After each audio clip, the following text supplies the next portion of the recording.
to answer it. Yeah, with my film, it's really interesting with it playing at Locarno and being on a world stage and sort of what comparisons people were making.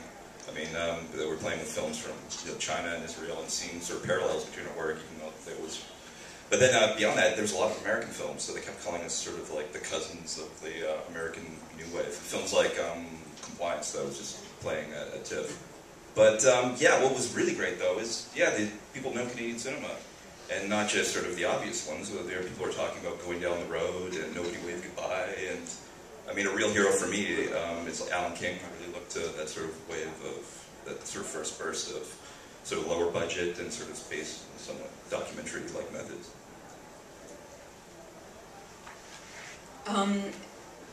Honestly, if I'm thinking about what defines me as a filmmaker, I don't know that the country that I live in, particularly given that's the second largest country in the world, is like the first thing I think of in terms of like a self-identity as a filmmaker. That said, you also don't know what defines you if you don't know anything else. I grew up 3 blocks from where I live now, so obviously being a Toronto person has influenced my film, and I was certainly really excited in my movie to show my hometown being itself and not pretending to be Chicago or New York in a movie, just being Toronto. Yeah, I think like I think some of the differences are, you know, if you're in a country with a public funding system, you can pay people, and paying people makes better work. Like, it's great to make films for a low budget, but I was fortunate enough to like have enough money that I could sit with my editor full-time for 5 months, 9 to 5, Monday to Friday, and edit our film together. And having funding from Telefilm and our television licenses and things allowed us to do that because, you know, like, we have rent and responsibilities and things, and it would have been a different experience if we had to meet sort of on weekends and things. So I think that there's something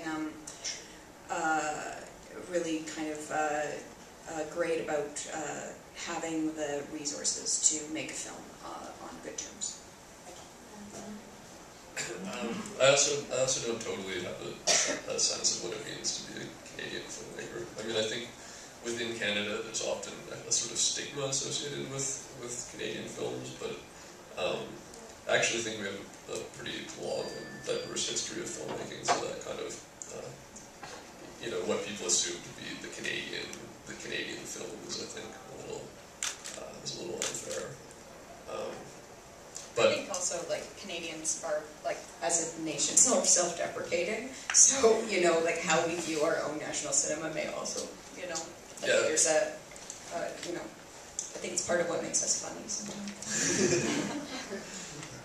Yeah. Sorry. No. I agree. We're overly polite. But yeah, that's it. I mean, I think it's changing a bit, though. I think people are starting to come out of that phase. Canadian film. Thank you. Jason? Well, I think there's a lot going on. In 2002, Telefilm went in a new direction, and I think that opened things up a little bit.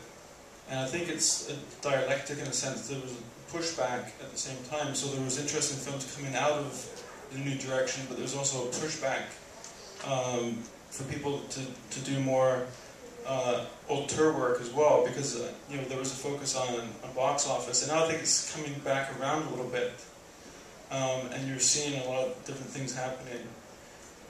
You know, I think Canadian film for many years was a dirty phrase, and I think it's less so, to sort of answer that question. I think less so now, but I think there's a lot of different things going on with the micro budgets. You know, people have, you know, there's a freedom in that. There's a limitation, obviously, but there's a freedom in that as well. Excellent. And Igor, I think you're going to be the last thing, because I think we're going to... Since I'm like a first-generation immigrant, came here when I was 10. So I'm not entirely informed just by the Canadian experience, and that kind of opened up sort of a lot of different ways of thinking about film. Like, I was raised with world cinema, so although I do really like the NSB tradition with the early documentaries. So I kind of was brought into it by, I kind of was brought into film through like wanting to explore this sort of less seen sort of sector of Canadian society, sort of like, because most of us are immigrants. I mean, what does it say? 50% of the people in Toronto were not born in Canada. 50%. And I mean, the stories are changing. There's a lot of people that live in Canada that were not born, that are filmmakers, that from Nicolas Pereira to Luli, who kind of make this their home, but a lot of their stories are informed from their old homes. But even though I'm kind of in this in-between thing, because I spent most of my childhood there, but a lot of the informative years as well were here. I didn't come here when I was an adult. I came here when